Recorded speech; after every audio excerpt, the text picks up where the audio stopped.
Mesdames et messieurs, bonsoir. Soyez les bienvenus pour cette nouvelle édition de votre journal de 22 heures. À la une dans l'actualité. À la une dans l'actualité nationale, le président de la République, son Excellence Ismaël Omar Guelleh, a reçu le secrétaire d'État américain à la Défense, M. Lloyd James Austin.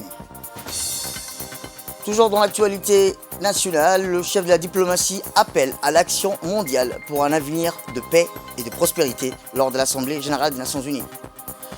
Et enfin, dans l'actualité internationale, en Sicile, 2 vies perdues dans la lutte contre les incendies dévastateurs en Italie. Nous verrons en fin de journal.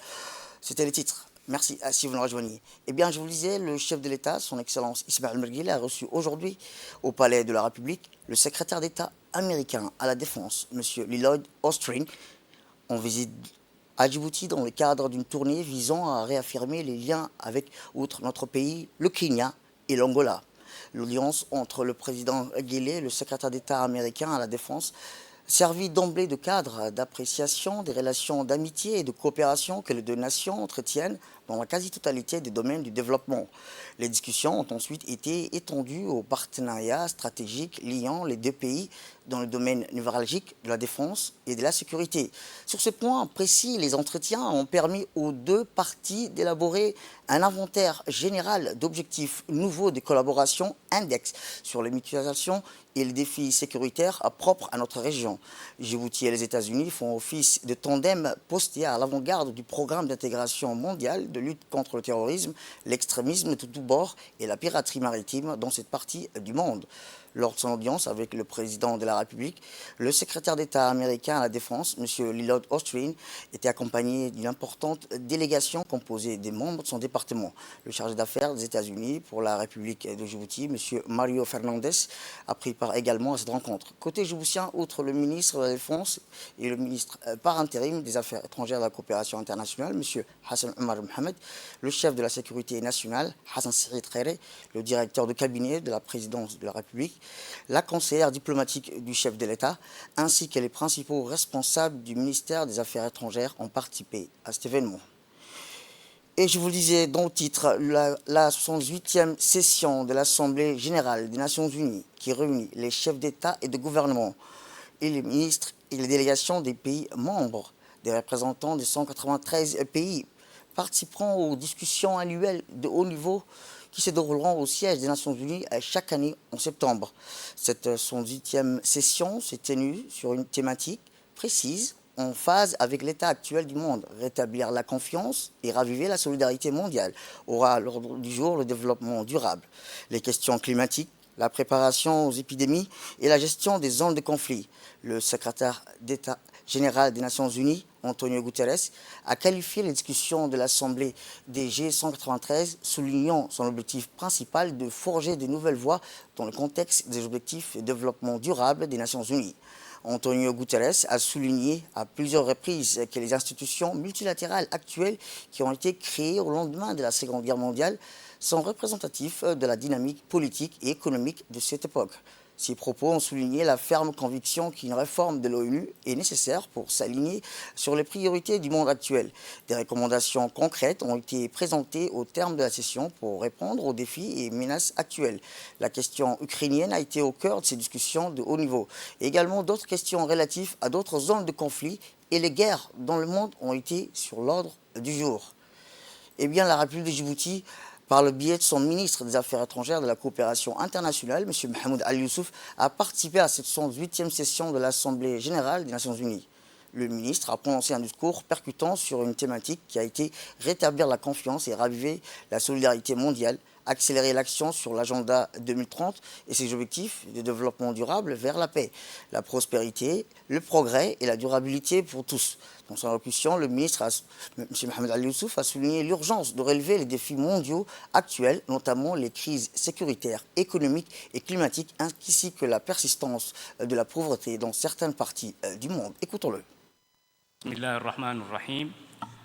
Excellences, Monsieur le Président, Monsieur le Secrétaire général, Excellences, Mesdames et Messieurs, j'aimerais de prime abord vous réitérer mes félicitations les plus vives à l'occasion de votre élection à la tête de l'Assemblée générale et exprimer notre profonde gratitude à l'endroit de votre prédécesseur pour le travail accompli. Nous nous réunissons à un moment où les conséquences des crises multiples, sécuritaires, économiques et climatiques, continuent de frapper nos pays. La pauvreté persiste et s'aggrave à certains endroits du monde. Les désastres écologiques prolifèrent, entraînant dans leur sillage d'innombrables victimes. Nous réitérons nos condoléances au gouvernement et au peuple frère du Maroc et de la Libye et leur réaffirmons notre pleine solidarité. Les innovations technologiques sont porteuses d'espoir, mais engendrent légitimement des peurs quant aux usages destructeurs qui peuvent en être faits. Tous ces défis, si nous devons les relever ensemble, exigent plus de confiance, plus de coopération internationale et plus de solidarité. Le thème retenu pour cette 78e session, rétablir la confiance et raviver la solidarité mondiale, accélérer l'action sur l'agenda 2030 et ses objectifs de développement durable vers la paix, la prospérité, le progrès et la durabilité pour tous. S'il est noble, il faut reconnaître tacitement que la trajectoire que nous semblons avoir prise est en fait inverse. Le déficit de confiance et la suspicion mutuelle sont omniprésents et affectent de manière négative la coopération internationale. Au multipartisme inclusif et intégré que le secrétaire général a appelé de ses vœux, s'oppose une logique des clubs et des groupes, ce qu'un analyste a appelé le minilatéral. Cette érosion de la confiance n'est pas soudaine.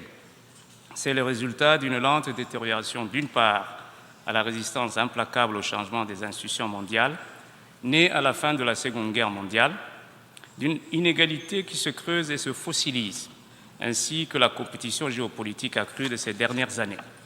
Elle n'est cependant pas, de notre point de vue, irréversible. Il est donc impératif que nous investissions massivement dans les efforts multilatéraux pour renforcer la confiance et la solidarité entre les États. Au cœur de cet effort se situent pour nous les Nations unies. Ensemble, imaginons un système multilatéral qui tienne compte des réalités géopolitiques du moment, y compris la prolifération de ces groupes, non dans un schéma de compétition institutionnelle, mais de complémentarité renforcée, de coordination étroite, où tous, sans réserve ni hésitation, s'engagent à renouer des liens de solidarité forts et indissolubles. Nous devons réapprendre à nous faire confiance. Nous devons bâtir un système multilatéral réformé, juste et représentatif, où tous trouvent leur compte puissant et moins puissant.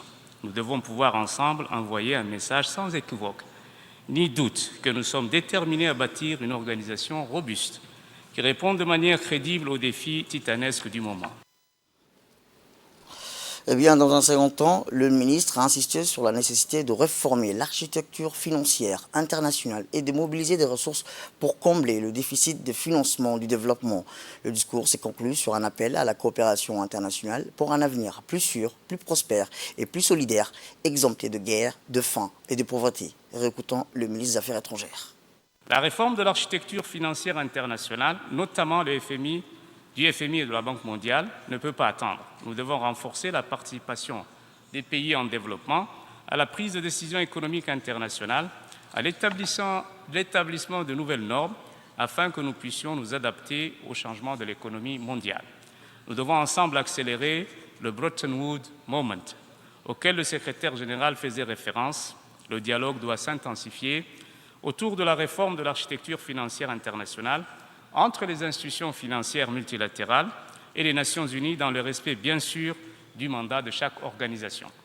Monsieur le Président, Monsieur le Secrétaire général, en dépit de la détérioration économique mondiale et les difficultés énoncées ci de si haut, Djibouti a œuvré inlassablement à la réalisation des ODD et a enregistré des avancées notables dans la réduction de la malnutrition et de la sous-alimentation et a géré de manière efficace la pandémie du Covid-19.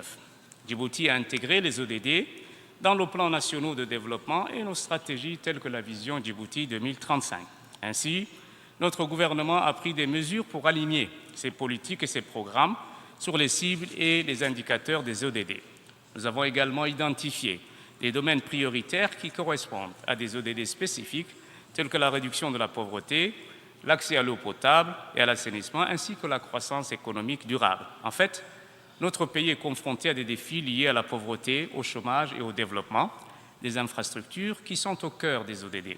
En outre, nous avons réussi à collaborer avec des organisations internationales, des donateurs et d'autres pays pour mobiliser des ressources et des expertises en vue de la mise en œuvre des ODD. Ce partenariat contribue à renforcer le soutien pour atteindre ces objectifs.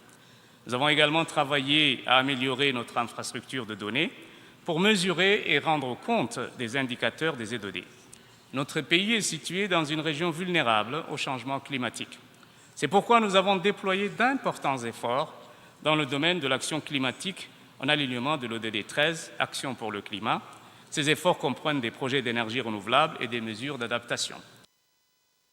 Eh bien, en marge de cette 168e session de l'Assemblée générale des Nations unies, qui a réuni les chefs d'État et de gouvernement, le ministre des Affaires étrangères et de la coopération internationale, M. Mohamed Ali Youssouf, s'est entretenu avec le secrétaire général des Nations unies, M. Antonio Guterres, hier, en marge de cette 108e Assemblée générale de l'ONU. Dans son message de bienvenue, le secrétaire général a exprimé son admiration vis-à-vis de la sagesse de notre pays avec ses voisins, ainsi que pour sa contribution continue à la promotion de la paix dans la région et pour son soutien à la mission de transition de l'Union africaine en Somalie, sous son acronyme ATMIS. Il a exprimé son entière disposition à appuyer la République de Djibouti dans toutes ses démarches diplomatiques en tant que président de l'IGAD. Le secrétaire général a enfin exprimé son appréciation pour le soutien de Djibouti au projet d'opération de sauvetage du super pétrolier Safar.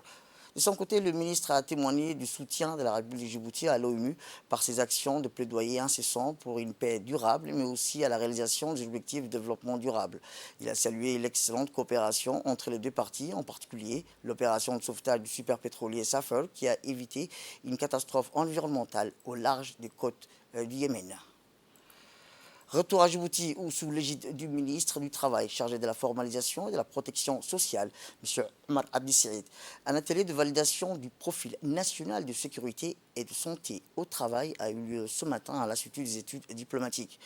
Durant ces 3 jours, les experts du Bureau international du travail et les responsables des différents ministères vont en débattre et identifier les obstacles et les contraintes sur l'intégration de la sécurité et de santé au travail dans la culture du travail. Le profil national propose une synthèse de la situation nationale en cours en matière de sécurité et santé en milieu professionnel. Il précise entre autres la législation applicable, infrastructures, les ressources et la situation nationale actuelle en matière d'accidents et de la maladie d'origine professionnelle.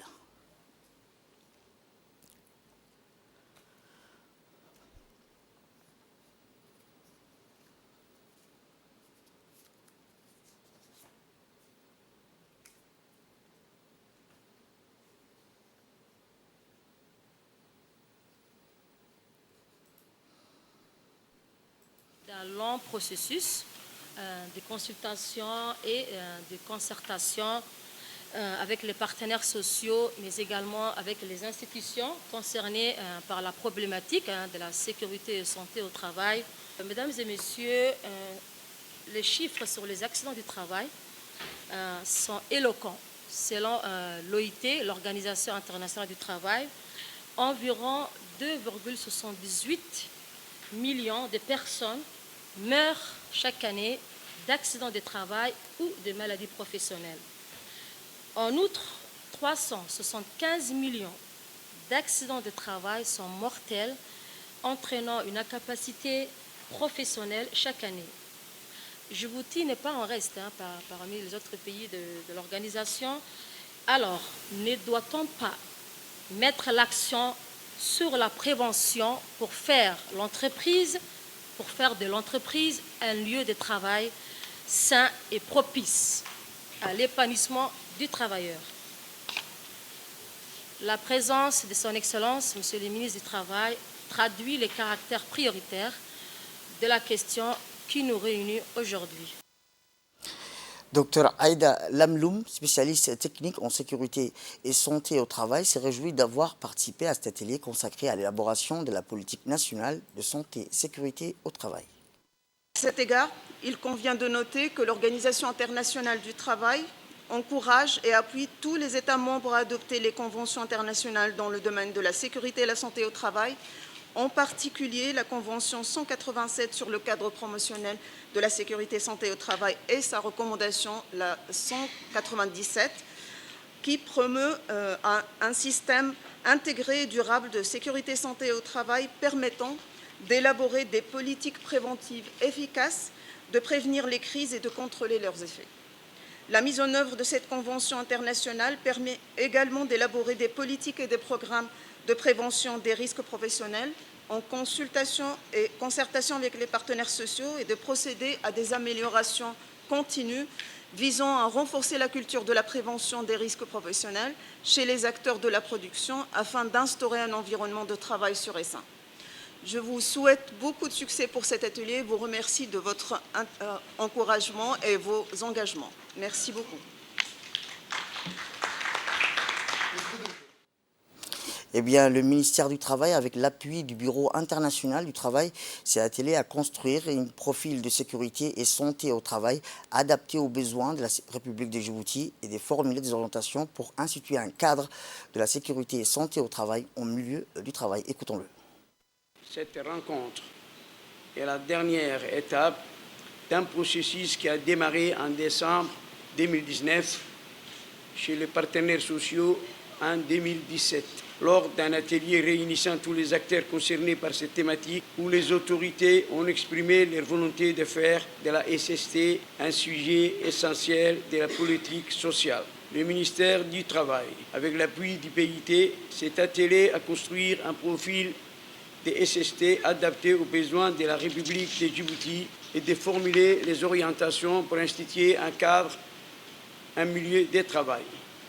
Il s'agissait d'abord pour le pays d'honorer les engagements internationaux souscrits dans le cadre des conventions internationales sur la SST, la Convention 587. Le ton a été donné, un diagnostic partagé avec les partenaires a été établi sur les principaux défis liés à la SST. Le système actuel a été évalué avec insuffisance et furent lors de cette rencontre posés les jalons d'une stratégie pour l'implantation des prestations de santé prioritaires au sein de l'entreprise et promouvoir un milieu professionnel sain et sécurisé. Les orientations pour évoluer vers un système plus performant et plus efficient ont été également mises en perspective. L'état des lieux a permis d'identifier les obstacles et les contraintes qui pèsent sur l'intégration de la SST dans la culture du travail. Cet élan a été freiné par le Covid-19. Le projet a été relancé. Des drafts sont soumis à vos échanges et discussions de ces jours pour permettre d'améliorer ces projets d'une haute priorité pour le bien-être de nos travailleurs. Je vous confie pour prendre part activement à cette réflexion pour contribuer à la réussite de ce programme et pour donner une consistance à notre vision. Direction la Chine, où le ministre de l'Énergie chargé des ressources naturelles, M. Younis Al-Guedi, et le président du conseil d'administration de la société Salt Investment, M. Pan Weidong, ont procédé hier dans la ville de Weifang à la signature d'un avenant de la Convention de la redevance relative à la production et à l'exportation du bromure de calcium. En effet, cet accord, paraphé par les deux parties, permettra à la société Salt Investment et à son partenaire, la société Shandong Weihang Chemical, de produire à Djibouti le bromure de calcium et de l'exporter vers les marchés mondiaux. Il permettra en outre à notre pays de créer des emplois au niveau local, d'assurer le développement industriel et économique du Lac-Salle et de récolter plus de redevances en plus de celles déjà perçues inhérentes à la production et à l'exploitation du bromure de sodium par la dite société, comme stipule par la première avenant de la Convention des concessions exclusives d'exploitation du ciel et de ses dérivés du Lac-Salle, daté du 22 août 2017. Par ailleurs, le ministre Younis Al-Guedi et les dirigeants de la société Salt Investment ont convenu du lancement dans les prochains mois de la production sur ce même site du ciel industriel ainsi que la soude caustique et du chlore. Il est prévu aussi l'électrification de cette zone par le développement des énergies renouvelables disponibles. Retour à Djibouti, où une étape cruciale dont la sécurité informatique a été franchie avec le lancement aujourd'hui du Centre national de réponse aux attaques informatiques. L'événement tant attendu s'est tenu au Palais du Peuple. Le DigiCert, acronyme pour le Centre national des réponses aux attaques informatiques, est une institution dédiée à la protection et à la sécurité numérique de Djibouti. Cet atelier de lancement a marqué le début d'une nouvelle ère de coopération dans la lutte contre les menaces informatiques. L'atelier a vu la présence du secrétaire général du gouvernement, M. Al-Mis Mohamed Abdillahi, le directeur général de l'Agence nationale du système d'information de l'État, M. Moustapha Mohamed Ismail, et aussi un groupe des participants triés sur le volet comprenant des experts en sécurité informatique, des représentants des autorités gouvernementales et des acteurs clés de l'industrie technologique. Le directeur de l'ANCI, M. Moustapha Mohamed Ismail, a souligné l'importance cruciale de cette initiative pour la sécurité nationale. Il a déclaré que le DigiCert a été créé pour garantir que Djibouti reste protégé contre les menaces informatiques croissantes. Notre équipe est prête à collaborer avec le secteur public que privé pour renforcer la cyber-résilience de notre nation. D'experts nationaux en matière de cybersécurité. Grâce à la mise en place du CERT, et avec la collaboration de tous, nous pourrons ainsi élaborer un plan de réponse aux incidents et aider ainsi l'État djiboutien à détecter efficacement les incidents de sécurité informatique, proposer des mesures de riposte contre les attaques potentielles avant que les systèmes et les réseaux ne soient sensiblement endommagés. Le CERT pourra également fournir des services proactifs sous la forme d'une assistance aux personnes chargées de la sécurité des ressources informatiques de l'État en vue d'améliorer le contrôle et processus de sécurité, sensibiliser la population et de mettre les bases de connaissances essentielles en faveur de la population sur les différentes menaces informatiques. Il a offert une plateforme pour discuter des défis actuels en matière de cybersécurité, partager de bonnes pratiques et explorer des solutions novatrices pour protéger les infrastructures critiques et les données sensibles. Écoutons à présent le secrétaire général du gouvernement, M. Almis Mohamed Abdillahi. La technologie est un serviteur utile, mais c'est un maître dangereux. Ces mots prennent tout leur sens à notre époque, car notre monde est un monde en mutation rapide, de plus en plus interconnecté, et il connaît des évolutions sans précédent. Les avancées technologiques ont considérablement augmenté les flux d'informations, aussi bien au niveau local qu'au niveau international, et ont rendu donc les nations de plus en plus interconnectées. Ces progrès nous projettent vers une société des objets interconnectés, mais portent également en eux les germes d'une insécurité. C'est pourquoi donc la sécurité des systèmes d'information doit aujourd'hui être considérée comme un élément important de notre vie sociale, de notre vie économique et même politique, pour garantir la protection de notre vie privée, de nos infrastructures numériques, qu'elles soient publiques ou bien qu'elles soient privées. Nous sommes conscients de notre exposition croissante aux technologies de l'information, que d'ailleurs nous encourageons à travers la numérisation des services publics et des entreprises privées, et ce, afin de dynamiser nos administrations et de dynamiser notre économie. Nous avons procédé donc à l'inauguration du tout premier CERT, et ce centre ne constitue pas simplement une installation technologique de pointe, il constitue surtout une approche plus globale et plus collaborative pour protéger la souveraineté numérique de notre pays. Éducation cette fois-ci, direction Ouganda, où une délégation de hauts responsables du ministère de l'Éducation nationale, la formation professionnelle, conduite par le secrétaire général du MENFOB, M. Mohamed Abdallah Mayoub, s'est rendue à Kampala, en Ouganda, du 18 au 23 septembre, pour une mission de travail au siège régional de la Banque islamique de développement et au ministère de l'Éducation nationale et des Sports. Le programme de la mission comprenait une série d'activités importantes dans les rencontres et visites des diverses institutions éducatives et autorités locales en Ouganda, telles que le directeur général régional de la Banque islamique de Kampala, les responsables du ministère de l'Éducation et des Sports.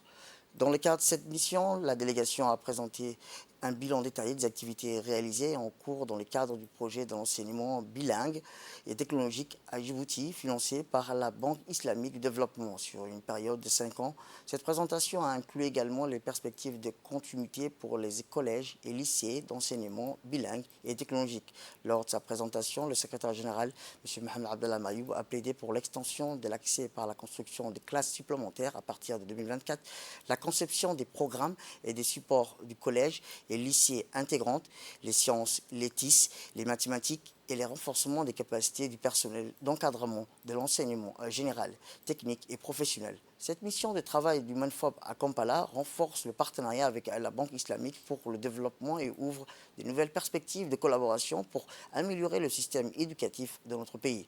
Et toujours dans ce cadre de cette mission, la délégation djiboutienne a eu une réunion de travail avec le secrétaire général du ministère de l'Éducation ougandaise. Lors de cette entrevue, le secrétaire général Mohamed Abdel Mayoub a exprimé son souhait de nouer un partenariat avec le ministère de l'Éducation nationale et des Sports ougandais dans le domaine de l'éducation, de la formation technique professionnelle en marge de cette mission enseignement technique et université islamique pour un échange d'expériences et d'études. Retour à Djibouti. Djibouti se situe à la croisée des routes maritimes entre l'Afrique, l'Asie et l'Europe, occupe une position cruciale dans le commerce international. Ces ports jouent un rôle essentiel, mais leur efficacité est souvent entravée par des processus bureaucratiques, des retards, des coûts élevés. Au cœur de cette vitalité économique, le port et Community System, ou le DPCS, émerge comme un pilier incontournable de l'efficacité logistique régionale. Cette initiative novatrice vise à simplifier et optimiser les opérations dans le port aérien et maritime de Djibouti, en mettant l'accent sur la transparence, la collaboration et la conformité aux normes internationales. Le DPCS aspire à simplifier et à accélérer toutes les opérations liées au transport maritime et aérien. Son objectif est de créer un environnement numérique où les acteurs de la chaîne logistique, tels que les transitaires, les agents maritimes et aériens, ainsi que les transporteurs, peuvent interagir de manière transparente avec les autorités portuaires et douanières. Cette vision repose sur l'idée que la collaboration et l'automatisation peuvent réduire les inefficacités et accroître la productivité grâce à la DPCS. Les clients des ports peuvent désormais accéder en ligne aux services portuaires et douanières, simplifiant ainsi les procédures administratives et réduisant les délais depuis le paiement électronique, intégrant facilement les transactions renforçant ainsi la sécurité financière de toutes les parties prenantes. Pour Djibouti, il est essentiel de se conformer aux normes internationales en matière de logistique portuaire. Les DPCS s'efforcent de mettre en place des pratiques conformes aux standards mondiaux, ce qui favorisera l'attraction d'investissements et renforcera la réputation du pays en tant que plaque tournante du commerce dans la région. Des témoignages de ceux qui ont déjà opté le système de plateforme DPCS partagent leur expérience et comment cette plateforme a transformé de manière de faire affaire et de gérer la logistique.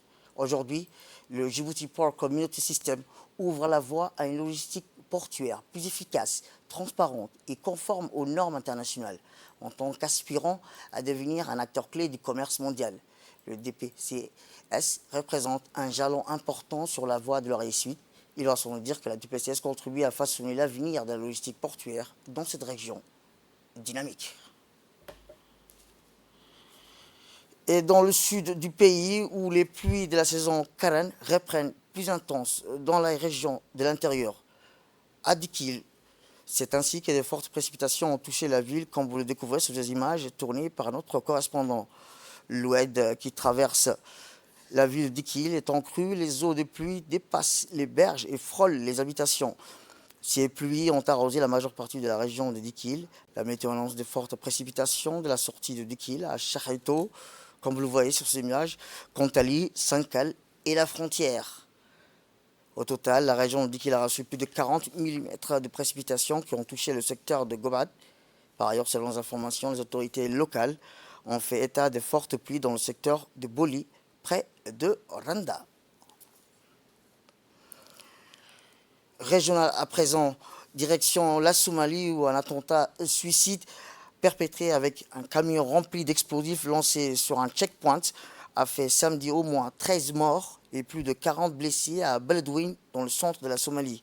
Il a été confirmé qu'environ 20 personnes, pour la plupart des civils, ont été tuées dans une voiture piégée qui a frappé la ville de Beledweyne à Hiran. 30 autres ont été blessés dans l'explosion. Diverses sources de sécurité nous ont assuré que la voiture des assaillants n'a pas explosé et que les forces de sécurité les surveillent, mais les assaillants n'ont pas été arrêtés. Un kamikaze a fait exploser sa voiture et a visé un marché où des gens jouaient dans le quartier de Nour Awid, dans la ville de Beledweyne. L'une des personnes décédées dans la zone est une famille vivant à proximité du lieu où l'explosion s'est produite. Lorsque les voitures civiles ont été blessées, l'explosion a provoqué l'incendie des réservoirs de carburant dans les environs. Le président somalien Hassan Mahmoud, qui a publié une déclaration au sujet de l'explosion, a exprimé ses condoléances et a souligné que les attaques terroristes ne sont pas contre les peuples et le gouvernement somalien. L'élimination des Khaoudjir est un mensonge que nous sommes projetons détruire. Le vice-président de la région Hirshabelle, Youssef Ahmed Hagar, de la ville Beledouine, a exprimé ses condoléances pour les attaques contre ceux qui ont été tués et blessés. Le gouvernement somalien a confirmé que 16 des personnes gravement blessées avaient été amenées à Beledouine pour être soignées à Mogadiscio. Et dans l'actualité internationale, je vous le disais dans le titre, au moins 2 personnes ont été tuées dans les incendies qui ont ravagé la Sicile en Italie. Les incendies continuent de ravager la Sicile avec des vastes zones de l'île consumées par des flammes. Environ 700 clients de l'hôtel Costa Verde, près de Cefalù, ont été évacués vers une salle de sport locale vendredi en fin de journée, mais ils ont pu regagner leur hébergement vers 2 h du matin samedi. Une fois le danger des incendies écarté, aussi précisé que l'agence HENSA, 800 pompiers sont mobilisés pour lutter les fronts de l'incendie qui sont encore actifs, y compris autour de Palerme, de la capitale de l'île. Les derniers bilans ont fait état de 2 décès. Une femme de 42 ans est morte après avoir tenté de sauver ses chevaux.